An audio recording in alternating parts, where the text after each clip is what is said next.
В Магасе продолжаются работы по благоустройству Аллеи Победы, на которой пройдут главные мероприятия к 9 мая. Махмуд Али Калиматов вместе с исполняющим обязанности мэра столицы Мусой Тимурзиевым осмотрели площадку.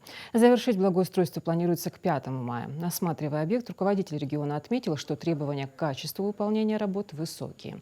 Центральным элементом аллеи станет мемориал павшим героям Великой Отечественной войны, где будет установлена стела и зажжен вечный огонь. В память о подвиге героев планируется высадка 80 кустов сирени и создание цветочных клумб в форме звезды.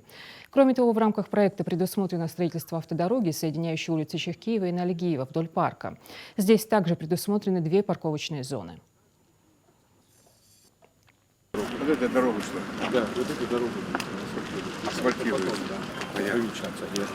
Вот здесь арка будет. Вот здесь вот у нас 2 столбца, все готово, тоже день-два. Мы все заменили. Полностью, да? Да, ну там у нас есть памятник, там у нас представители еще работы ведутся, да? Я думаю, где-то Достаточно этих фонарей твоих? Да. Ну, их уже порядочно ведут. Да, более мощные лампочки. Поставили? Да. Там мы сделали 80 кустов сирени, посадили. Хорошо. У нас 300 деревьев всего. Надо. Вот это по аллее, да? Мы дополнительно еще будем сажать деревья. Сегодня привезли. Да. Сегодня привезли, уже там есть, разгружают деревья. А есть кому Подстричь. кусты постричь? Да, да. Качественно закрепление, чтобы было. Качественно. Мусор вечером, чтобы не оставляли. Сразу вывозили. Вот.